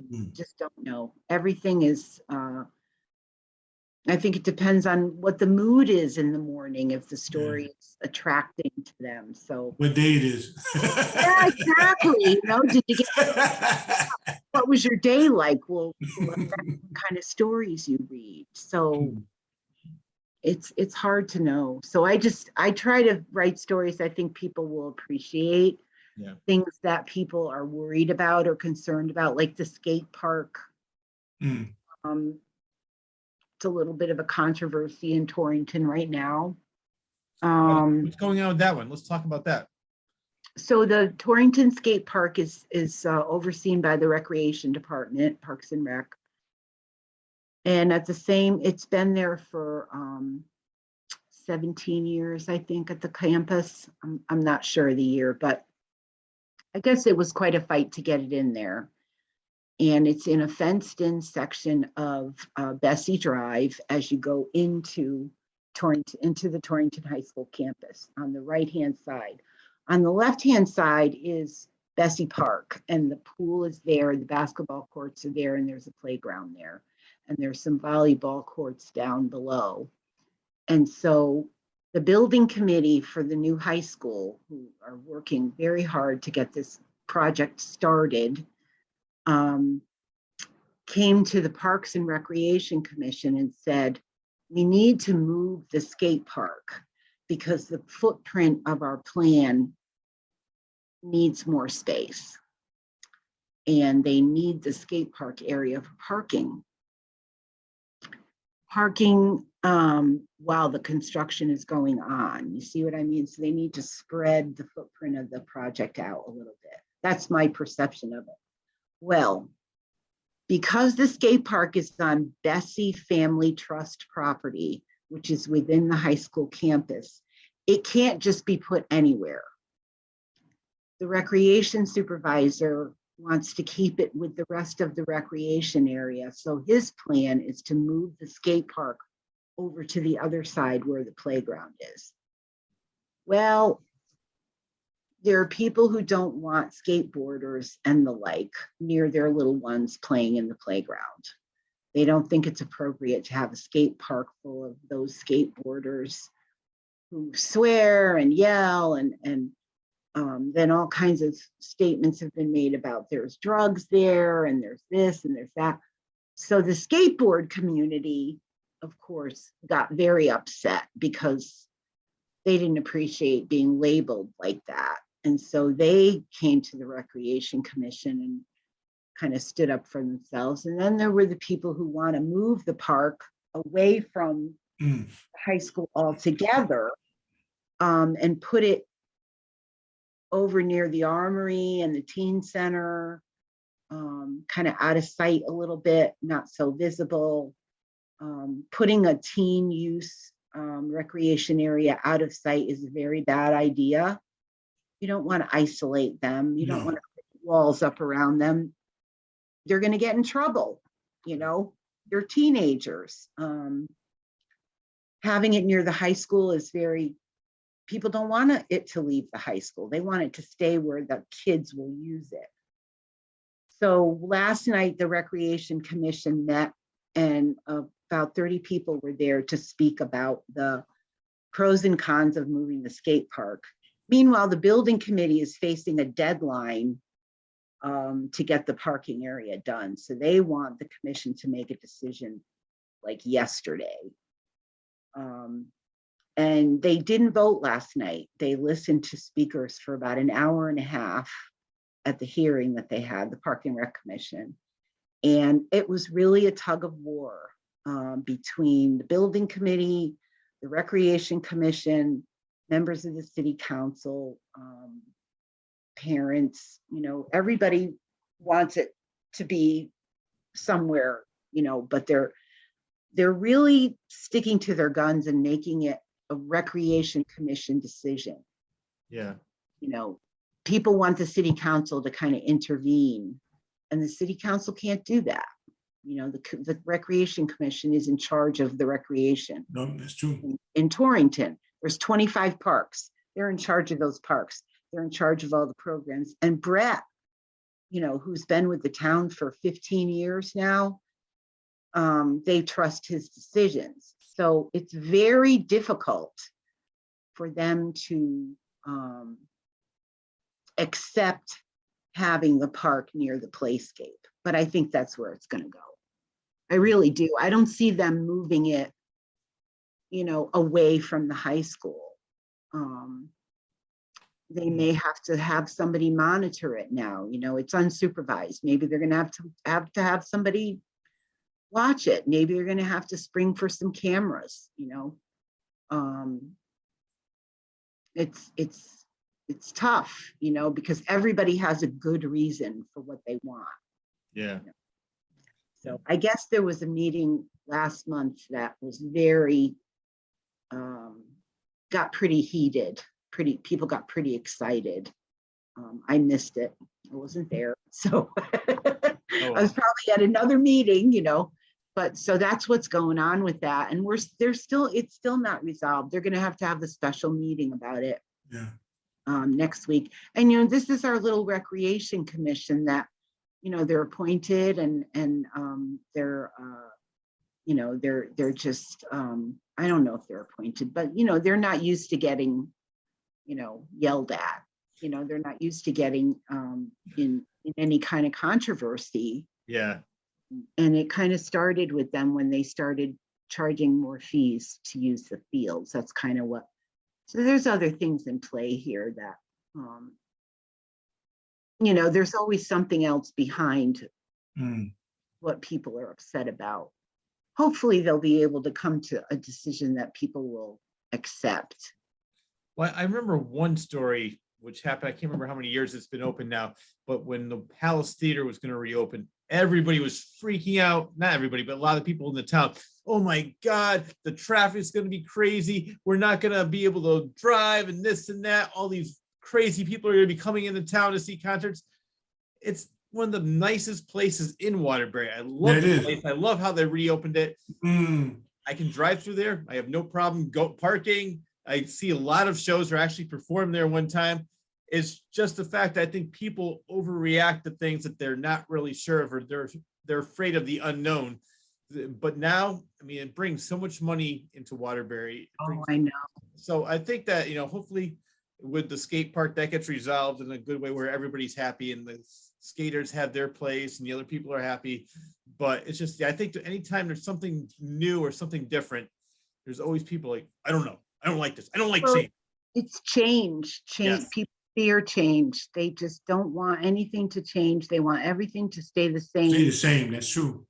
Yeah. Keep it the same. What do you want to change it for? And I wish we could bring big crowds like that in for Torrington. Oh, that'd be a plus. Have some. Oh, But they have to resolve the Yankee Peddler issue first, and that's because that is hurting the Warner, having that place closed up like that across the street. It's just, What was the story with the Yankee Peddler?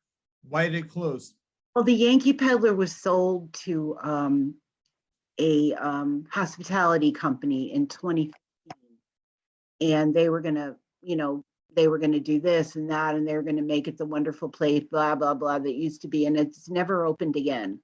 Yeah. And they went in and gutted it and took all the furniture out of it, and it's not safe to walk around in now on the bottom floors because they're not solid, I guess. And the building is suffering from neglect. No. The city has taken the owners to court. They offered to have the Torrington Development Corporation, which is the city's, it's an arm of the city's economic development, and they want to become like a receiver for the building, a custodian for the building, so that they can find a buyer. There are other people who are very interested in buying this hotel. The owners won't budge, and they're paying their taxes, and they're making their building payments. So the city can't go after them for delinquency because they're caught up. See, they're protecting themselves that way. But if that building catches on fire, it'll go right up. It'll go right. And there was something about the sprinkler systems that they weren't safe. And then there was a story in the Republican a few weeks ago that said the firefighters have been told if the building's on fire, it's not safe for you to go in there. So you're going to have to just let it, And the thought of that with other buildings so close to it, and I mean, the consequences of losing the Peddler would just be, the whole street, Main Street could catch on fire. Oh yeah, do damage. I mean, it would just be so bad. So the mayor is working with, attorneys. And they've been to court, I guess, a couple times, and I don't know what happened the last time they went, but she has said a number of times that they just can't convince the owner to do anything. And he is claiming that you know, this bill that they're using to try to get control of the hotel is illegal, and that they're discriminating against a hospitality company for some reason, which, I mean, we just want the place open. That's what the mayor's like. Yeah. We just want this to become a viable business again. Yeah. It's huge. It's 2 blocks long. It's not, Yeah. and it's historic. It's haunted. Yes. Well, let's stop right there. Let's stop right, because I wanted to get into that. There's a movie named The Innkeepers that was filmed at the Yankee Peddler, and it's sort of about that. But yes, there is a haunted history to that place. And I did go there once. Right after that movie was filmed, I wanted to check it out. And I got a chance to go. And you're right, it was such a great place. On the walls, they had pictures of George Carlin, all the other artists that used to stay there because the Warner's right next door. They really need to do something, and it did bring in a lot of money. But for people that like horror movies, love the paranormal, Yankee Peddler Inn is haunted, and The Innkeepers is the name of the movie. It's directed by Ty West, who just came out with the movie X, which I love that movie. Oh, wow. I Yeah. have to write that. I'm writing all this stuff down. Write it down. Write it down. I've been doing the same with you. All the things you're mentioning, like, I got to remember this. Because back, it was years ago, it was a rumor out say the Rolling Stones was gonna buy it. It was a rumor, a long time ago. It didn't work out. Because they used to practice at Washington in Connecticut up there. Oh, yes, Yeah, remember that? at the culinary school. Okay, yeah. All right. Yes, Yeah. yes. And They- people found they was there and they had to move out. Yep. You The know, neighbors they- couldn't understand what was going on. It was all this noise Yeah, coming from this, in Little Washington, and they were having Yeah. a wonderful time up there. yeah. I was downtown one day when it was filmed the Warren Theater for that movie. For the movie, really? I was downtown across the street. It was all setting up. You had to cross the street. It blocked off everything. Oh yeah, yeah. It was Yeah. I was downtown. That would just, I really think that that's something that would just help so much. Oh well, yeah. With the Income. whole vision of downtown that they've been Oh to do, so. Such a nice area. Just that one little, I always talk about this with other guests who live in that area. I mean, you have, was it 4 Points? You have Noelke Gallery. You have now Howard's Bookstore. You have WAPJ, all in that one little Yeah. street. And it's such a nice area. And I did not realize until I became more familiar with the Torrington area, how much art and how much creativity just from that area. right there. Yep. Red Room Sound Studios with Mick and Lucinda. I've been there plenty of times myself. That's another great place. It's a recording studio that uses analog, not digital. Mhm. So there's just in that one, I'm only talking about one street alone, not including all the great restaurants like Toothpick, Sasso's right across the street. So I agree with you. I think that, and if they open that, the place will be booming. And Yes. there's so many things they could do with it. And unfortunately, there's always got to be somebody fighting this or not Oh wanting yeah. to do that. Everybody fighting. That's And why we this, need people like you. this company, Basin Hospitality, that owns the inn, I mean, they apparently have, a number of businesses, so they have money, so I don't know if the money is the problem. Maybe they just got scared by the amount of money they were going to have to put into it, because when anything like that sits Sit for a long time. for Yeah. a couple of years, the damage is going to start to happen. Mm, Keeping it clean and but I mean all the history that's been removed from there, that's the thing that kills me. I know. Why'd you just leave it there? What'd you take it away for? I mean, what was the point of that? So Well, you know You what got they the should do? animals and everybody living there. Yeah, well, no, what they should do is what they did with the Mark Twain house. Years ago, it was a abandoned building. First it was an apartment building. After Mark Twain moved out and it was left alone for years and years, then it became an apartment building, but then it was abandoned again. So the city, or I think it was the city of Hartford, bought it and they made it a landmark. Historic landmark. So then nobody could touch it. I think they should do that with the Yankee Peddler. Say, you know what, this is an historic landmark of Torrington. Don't tear it down. Let's fix it. Let's revitalize it. And even if you turned it into a museum or something, whatever, I know.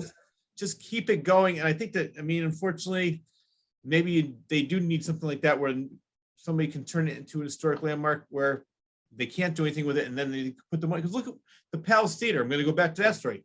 How many times they said, "Oh my God, we're gonna have to demolish it. There's no way it can be repaired. Yeah. It could be fixed." It sat there for so long. Now you go inside, it's brand new. There's so beautiful. many great concerts and shows that are go on there all the time. So it can be done. And like you said, maybe they're scared about the money, but sometimes it takes money to make money. Yeah. And they'll put a little bit of money in there, but I'm sure they're going to get the returns very Get quickly. it back. Yeah. I remember the first couple of years I was working in Torrington. This last time they had the toy shower for for Christmas Village, and Mrs. Claus came right down in front of the Peddler in a horse-drawn carriage, and sat right there in front of the Peddler and took the toys donations. Like it was all right out on the street, and it made the Peddler was all lit up.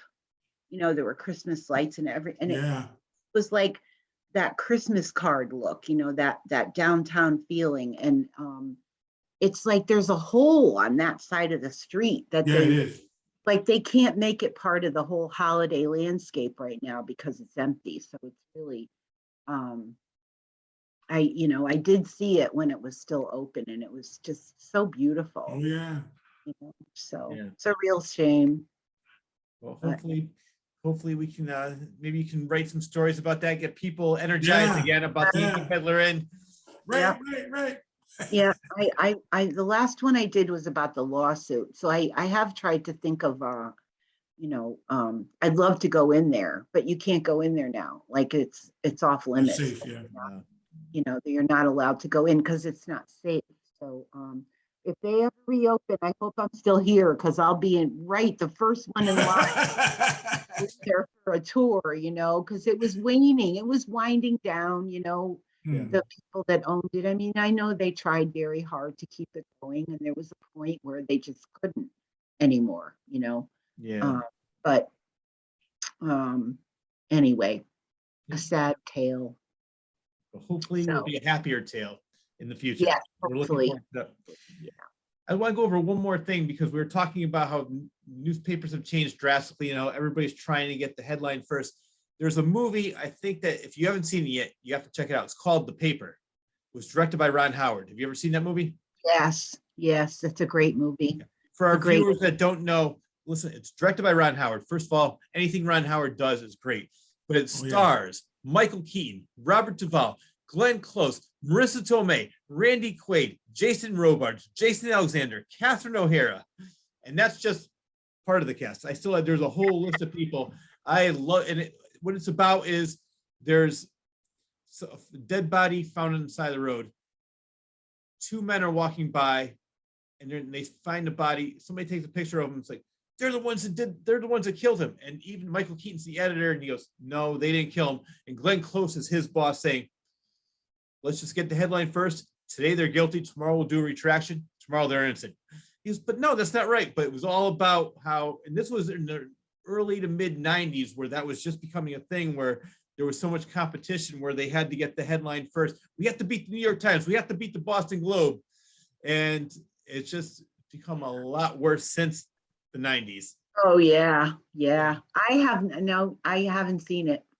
I have not seen that. I'm ashamed to say that I haven't seen that. I thought I was thinking about another one, but it was about the law school students, and it was from the 70s. So never mind. Just okay. Well, no, that one I got to check out. But yeah, check out The Paper, directed by Ron Howard, and I mentioned like 15 A-listers for actors. And I know, what a huge cast. Yeah, and it's very well done. And it's all about what we talked about for the last several hours, about getting that headline and making the correction the next day, because we have to get people to read our paper first before anybody else reads the other ones. But Emily, I hate to say it, I don't worry about it anymore. Isn't that awful? No, actually, you know what? I bet you it's freeing. I bet you, because now you don't really have to worry about it. Before you're fighting for your job, and now you're like, I just love what I do. I write stories that I want to write. So to me, I would actually be happier where you don't have to worry about that, because you can do other things to supplement your income, but you're doing this because you enjoy it. And actually you get so much more, like, perfect example for me. I have so much more fun doing this than I did when I was in radio. Because in radio, I was trying to make it. I was stressed out, trying to say, oh my God, I got this to be perfect. Now I just turn on the mic and talk. And I love this. Yep. No. It's great. It's great. And look, you got your sidekick too. You got Where? Exactly. got your Where? buddy there. You. I always I called the game, Where's Wibo? There's Wibo. He's right there with that big smile. So Well, Emily, last, what are you gonna ask me? Are we done? No, I was gonna say, I mean, before we do go, it was so great to have you on the show. And I know you interviewed us before. I want to thank you for that. I'm so glad that you came on our show. But before we do go, do you have anything else you want to talk about that we did not go over? Do you have anything you want to promote? And where can people find you? Well, you can find me on registercitizen.com. I just did a big story on the palace, Rich, because I went to the March 26th birthday party. They showed Mr. Wonderland, the movie about Sylvester Polly, and I met his great grandson. It was a fantastic afternoon of being, and I've never been in there. I walked in there, my jaw was on the floor. I couldn't believe how beautiful it was.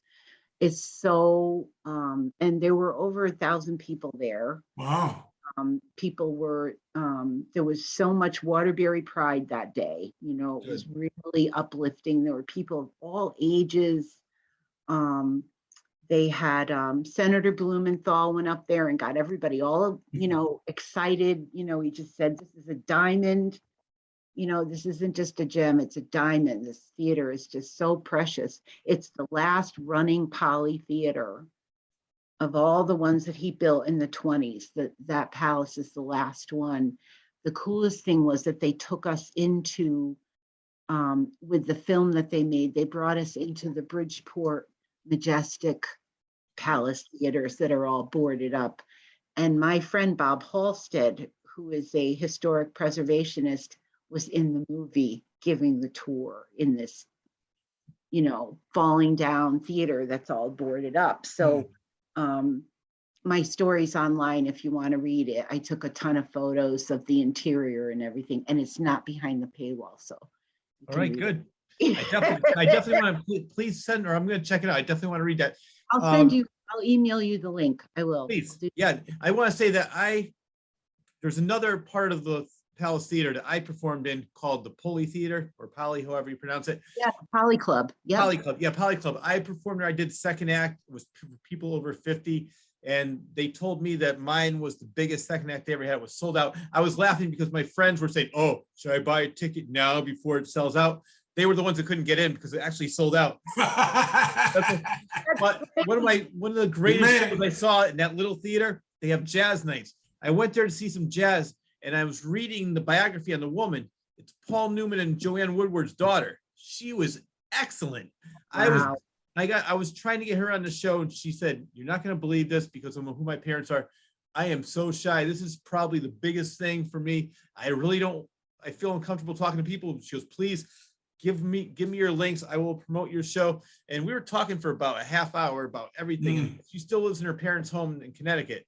And I love that place. And for people who don't know, the little Poly Theater, Poly Club, they have a lot of great shows like the one I did, Second Act, which is every month, a different person. And they also have jazz every month and plenty of plays that go on, musical groups. So definitely want to read that article, and hopefully everybody else can check your writing out too, because I have read some of your articles. And I look forward to what else you're going to write and what else you're going to bring. I love the fact you're bringing attention to things that maybe a lot of people don't know about. Like for me, the skating ring. I did not know anything about that in Torrington. I'm very familiar with Torrington. So we need more people like you that are bringing attention to the local happenings and not just the national happenings. There's a lot more that's going on in this little area, and there's also national. So thank you very much for that. And thank you very much for being on the show. That's a thrill and a pleasure. And thank you so much Thank you. I had a great time. Yeah, me as well. And you got to come back. We got to talk. Come back. Emily Olson will be back for Paranormal Night with Rich and Wibo. All right, I'm in. That sounds great. Right. That wraps up the latest episode of Rich and Wibo present the local artist show. A huge thank you goes out to journalist Emily Olson for being a guest on the show. We would also like to thank editor extraordinaire John Bristol of Elmwood Productions for always doing a superb job editing the show and making it available each and every week. And last, but definitely not least, we'd like to thank you, the viewer, for tuning in. Enjoy your day, everyone.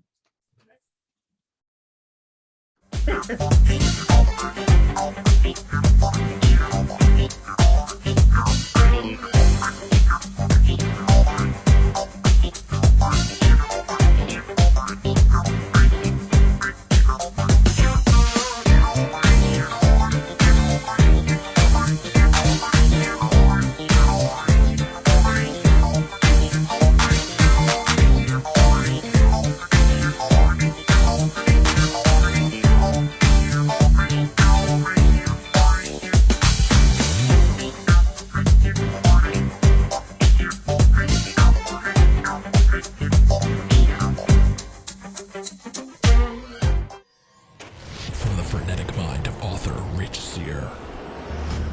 5 terrifying short stories, now available in one collection.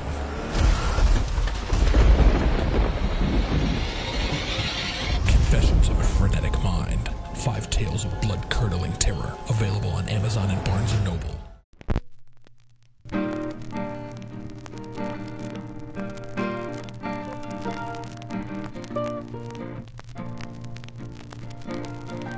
All of a sudden I hear, brim, brim. What's a diaphragm again? Ha! We caught one. They're supposed to be weird. Oh, yeah, no. If you say so. I've always wanted to be in a movie. Waiting around for autumn, waiting around for autumn. I was watching the TV, I was watching the